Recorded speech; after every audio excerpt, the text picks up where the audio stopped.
苹果发布新头显的当天股价暴跌，发布会期间原本股价一度涨超 2%， 但当苹果 Apple Vision Pro 出现时，股价就开始一路走低，苹果市值较高点蒸发超840亿美元，都快跌出2个百度去了。你干嘛？不过华人股神段永平却也很快发文力挺苹果表示未来头显这条产品线，就算是1%的苹果用户想买的话，那也是1300万的出货量他认为此次 Vision Pro 大概率是一机难求，而且根据他的预估方法，他认为10年内苹果这款头显产品也非常容易做到上亿用户。但是紧跟着国内 A 股的果链供应商也开始暴跌，其中也包括 MR 的相关供应商，跌幅最高的一家 MR 供应商跌了 17%。 我们发现国内外资本市场、长期投资者、硬件媒体、产业从业者、果粉、普通用户对苹果新产品的价值判断好像是各自在完全不同的维度。 MR 在24年会爆发吗？苹果到底领先大家多少？杀手级内容产品上谁会胜出？放弃自研芯片的国产手机公司还有机会做出平价的对标产品吗？我作为一个过去7年认真研究过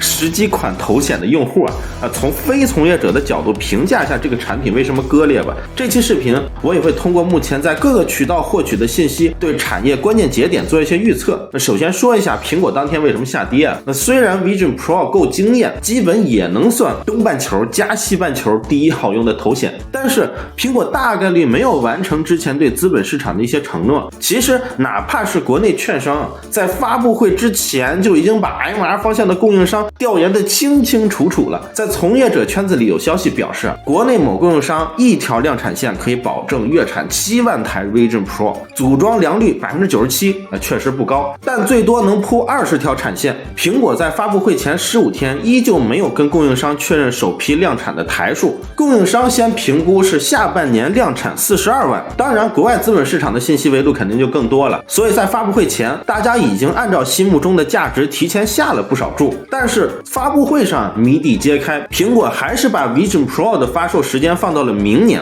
而且业内很期待索尼专门针对 Vision Pro 制作的大型在线游戏也没演示，这跟很多业内人之前得到的信息不符。况且发布时总体上还是比较克制的，现场没有拿出来真机演示，真机是给媒体体验的，不过也是选一些在固定场景观看的应用给大家体验。如果是老果粉大家也可以想象一下，要是乔帮主来发这款做了7年多投入了上百亿美金的产品，那大概率他要自己现场带着真机演示一通。其实如果只说显示和眼球追踪并不是只有苹果有顶级技术，我去年就有在视频里提过，无论是眼动技术还是靠 Mini LED 实现虚拟世界清晰度跟现实没什么区别的显示效果，之前也有别的公司能做的。那去年荷兰 Vidro 公司一款单价6万人民币的产品就已经做得非常好了，只是这个产品太小众了没破圈。再比如韩国市场不太喜欢的这个 AirTag 手势 HoloLens 2在4年前也能识别的不错当然苹果的 Vision Pro 在识别上明显要细腻流畅得多，苹果在头显上确实总体领先一个身位，但是我还是要说，也不是像多数人想象的那样是彻底碾压其他竞争对手。再比如我们经常讲的晕眩，其实每一个 VR 从业者都很清楚一个道理，哪怕是用7年前的设备，你在一个固定的点上，在虚拟的3维空间看2D 视频以及照片，或者是玩站桩射箭的小游戏，其实都不至于很晕。包括去年我也又玩了一些新发布的国产 AR 眼镜，要是只看个2D 的内容同样也是不晕的。你晕不晕设备会影响，但是玩的内容是不是一个在3D 空间里的动态的场景才是影响晕眩感的关键。举个例子哪怕我用16年的 HTC Vive 设备在 Tilt Brush 这个软件里画画，因为你自身不会很快的移动，我一边直播一边玩半小时其实是不晕的。但是要是玩半条命艾利克斯你这虚拟角色得动我的体质玩上10分钟就不行了。在这种环境下的浮凑冲突问题会更难解决，所以苹果在演示时挑选的内容上还是偏保守了一些。以后大家也注意啊，在各种体验店体验头显产品时，尽量选动的比较多的应用。不过我上面说的这些 VR 行业从业者会不知道吗？那从业者心里都清楚，但是为什么还要使劲去讲这是一个划时代的产品，会彻底革了个大命呢？因为过去7年干 VR 行业的人都太惨太苦了，这个行业一点生机都没有。国内活的团队啊，基本就靠给博物馆之类的做点没人看的小项目。我有一个朋友原先在北京，现在在南京，16年的时候他在 VR 领域创业，当时快坚持不下去了，行业里的前辈抓着他的手悄悄说，再坚持坚持，苹果明年就出眼镜了。我这朋友说那太好了，我再咬咬牙。结果7年就过去了，大家都指着苹果这一波改命呢，这是希望啊！库克当晚就算拿了个纸壳子出来，行业里也得说好。而且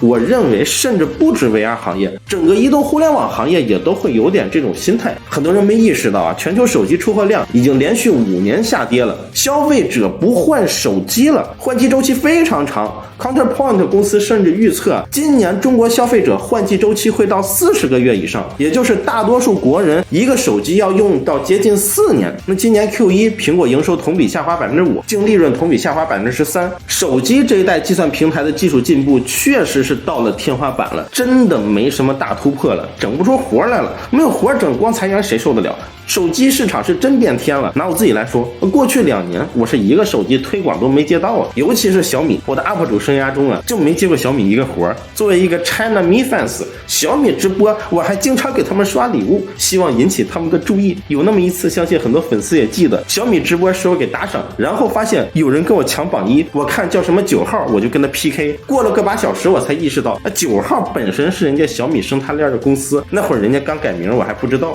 2013年小米估值450亿美元，是特斯拉和英伟达市值总和。2023年小米估值340亿美元，特斯拉7400亿，英伟达1万亿。所以接下来我们说的下一个话题就是中国公司到底能不能快速跟进，3年内做出来个平价头显呢？目前这个形势是真的难啊！我们过去10几年很多电子产品，深圳都能快速仿制的一个基础是芯片完全不受限制。但是目前高通的 XR2 Gen 2 23年是只供 Meta 的 Quest 3的，而苹果的芯片又至少领先高通 XR 2年以上。等中国企业有需求，高通肯定是能拖就拖啊。其实在小米早期创业阶段，第一次和高通合作，为了获得专利授权，高通给的条款是非常苛刻的，小米想改，但是高通说合同每修改一处就要发回总部审核一回，可能要等几个月到半年。雷军和林斌面对这局面只好说别谈了，闭着眼睛签吧。然后一大摞英文合同真就只字未改签了，因为你没有任何讨价还价的余地。接下来的大背景还不一样的是，美国对芯片限制的力度只会增加，像 OPPO 都把折扣关了，市场上支持新的创业公司的钱也少。苹果200大供应商中，中国大陆供应商历史上最多占到 48%， 如今降到了 39%。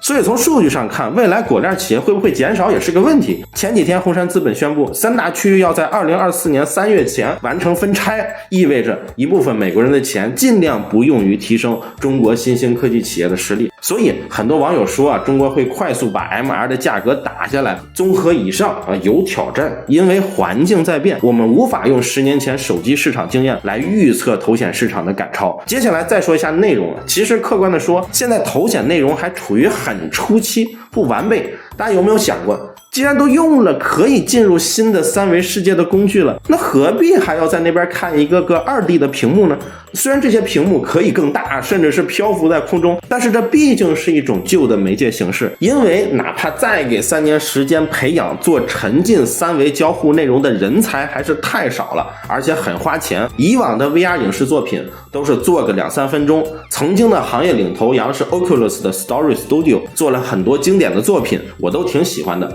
只可惜做了2年，因为太烧钱就被扎克伯格关闭了。VR 影视作品革新的太多了，比如真正的 VR 电影与其说是观看，它更像是体验，因为 VR 是呈现全景，大而全的场景，相当于观众到戏里面去了，就完全没有镜头语言这一说了。比如怎么让观影者看正确的位置，别转头看别的，光这个就很考验导演的技术。假设这边华强正卖瓜呢，观众站在街边研究了一会儿电瓶车，然后忽然听见有人喊撒日了，等于关键情节没看着，所以内容制作的交互需要把一切推翻重来。这时还有一个问题，就是 VR 头显作为一款硬件的传播速度，它会比手机慢太多了。 iPhone 发售后，从07年到10年不到3年时间就出货了7000多万台，苹果给 Vision Pro 首年定的销售目标不到100万台，前2年能卖出500万台就相当好了。那假设我作为一个很小的游戏开发团队，如果基于头显的新平台开发一款游戏，那就得反复思考这批用户的兴趣点，关键是用户也并不会因为购买了昂贵的设备就乐意花其他平台5到10倍的价格去买游戏。事实上 Oculus 的应用商店里游戏价格都定得很低不少游戏就10几美金，像头号玩家这个电影直接把大量小白的期待值拉到爆表还容易退款。假设一团队真靠 AR 或 VR 概念融了资，还不如帮2D 互联网在新设备上做点2D 内容呢。新媒介新内容的商业模式总是会被旧媒介的渠道限制。我再举个例子，话说2000年初互联网上优质的视频内容都是一些创作团队用 Flash 动画制作的，这部分人当初名叫闪客著名的作品有类似大话三国呀、火柴人小小之类的听过的都属于暴露年龄了。像这种动画带来的冲击力远强于图片，但开始的时候完全找不到商业模式，很多闪客网站反而是靠跟中国移动的短信部门合作赚钱，把这些优质内容做成彩信让大家发。那后来这个圈内最核心的一批大佬就没有在互联网上做了，这批人改成去电视台给一个叫快乐驿站的电视节目做动画赚钱。那其实从国内有 VR 元年这个词开始到现在这么多年过去了，行业里最大的问题一直是这么少的用户量如何养得起那些有梦想的开发者。那目前国内美元基金较少，我们发现对元宇宙产业有明确支持政策与招商规划的基本都是一些一线城市最中心的那1-2个区我就不说名字了，原因很简单，因为最中心的区实在没有土地了。手机从最初就是作为一个所有场合都要随身携带的产品，对一部分群体是有炫耀属性的，比如10年前的土豪金的营销，新闻也报道很多人是会省吃俭用买 iPhone 的。那他们买 iPhone 的意愿特别强烈，但有强烈意愿花3万人民币左右买头显的人肯定要少很多所以可以这样说，基本上头显的杀手级应用在2025年出来，并且开始有一些工作室为大众所熟知，这已经是比较乐观的了。那为什么段永平还会不断的力挺苹果呢？因为如果说苹果这次交出的答卷是85分，也足够让大家对苹果的长期更乐观了。因为行业里多数的考生也就80分上下，比如苹果明显还在新产品里为大量神经科学技术做了预埋可以根据瞳孔反应记录下你内心状态的数据，包括2个月前还有游戏主播只用脑电信号玩艾尔登法环不用键鼠，还把女武神给打败了。我在7-8年前第一次玩意念控制的直升机，也有相当奇妙的感觉。意念开关成本其实也不高，我估计苹果头显在未来2代很可能会加这种交互功能。